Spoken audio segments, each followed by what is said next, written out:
Ms. Hahn, Yes. what is your position on Measure M appearing on the November 2008 ballot?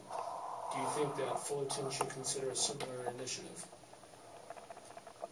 I'm sorry, say it again, please. What is your position on Measure J appearing on the November 2008 ballot? It is J. It's J. Measure J. Measure J. Yes. Do you think that Fullerton should consider a similar initiative? I don't know what it is. Measure J is an initiative that would require any pension increases for Orange County employees, government employees, to be voted on by the public, with the exception of cost of living increases. So I have no answer for that. Okay, thank you. Councilman Nelson. I do believe it's necessary. It's unfortunate, but it's necessary. I think the easiest thing is to just elect 5 people and tell them to vote. But for the same reason that I support the fact that the state budget does not get passed by a mere majority, I think it's important that the residents be included in the conversation and the decision for pension increases, essentially for the following reason. Employee groups are very well versed in what the attributes of their plans are. The citizens usually have no idea. Council members, a rank above that, but maybe not substantially above that. We're all lay people doing other jobs or enjoying retirement. And what happens with these retroactive pensions, if this makes sense, is if the council at any moment were to vote yes, we could retroactively gift money as far back as we'd like to go, usually as far back as the oldest person working for the city. And presently it would go back into the mid-70s. Unfortunately, if the day after we made such a vote, all of us were recalled, fired, and never to attend a city council meeting again, the new group could never undo that vote. It is a very unique situation, and because of that, and because of the long-term effects, when pensions are voted in, typically what you have is the effects are felt so far down the road that by the time they show up, it's a new group of people saying, oh, well, blame the old guys. But the taxpayers get it, and they're overwhelmingly against the gift. And I think the taxpayers should absolutely have the voice and the final say. I wish our council would enact such a law. Thank you, Councilman. Mayor Quirk. Again, two sides of the coin. First, we could enact anything at any time had somebody initiated it during the middle of negotiations. We also have a policy of fair negotiations, and revealing information that is in closed door is highly illegal. So number one on that. But do I support putting something on the initiative, whether it be saving Coyote Hills, whether it be the pensions? Certainly.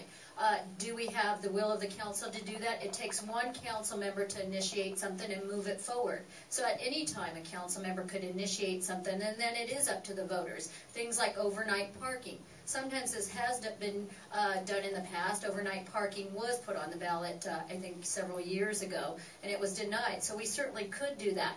I believe the firefighters, our police officers, our Fullerton employees, teachers, nurses, these are all employees that receive pensions. I'm highly supportive of them. And if there is a will of a council member to put it on the ballot, then the voters can choose. But at this time, our job is to negotiate in good faith, and I am going to do that.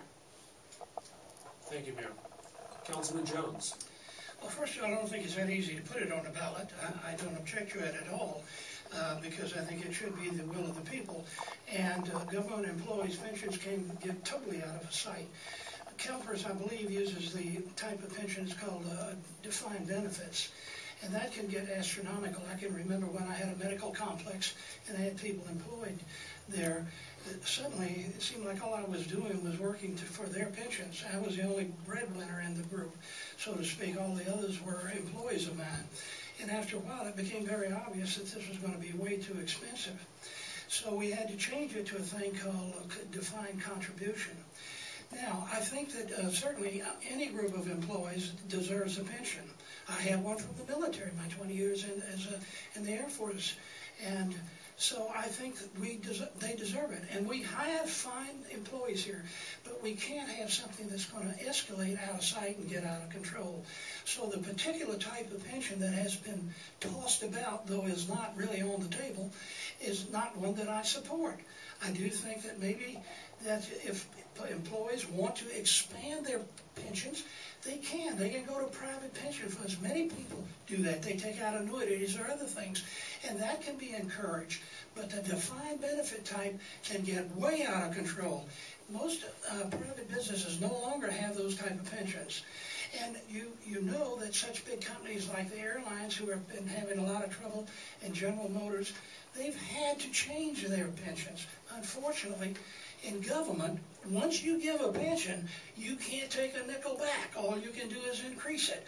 And I don't think that makes good sense, because their times are tough. And if you know today the stock market dropped over 500 points, and I wouldn't be surprised if it's not going to do the same tomorrow. Folks, we're heading for serious trouble. Merrill Lynch no longer exists as a separate entity. Leland Brothers just went bankrupt. Tough times are ahead. Thank you. Ms. Haluza. Thank you. Yes, I'm a public employee myself, and if I ever retire, I've got 2 young children right there. They'll go to college one day, and so I'm not sure when that day will be, but I would be eligible for a PERS-funded retirement.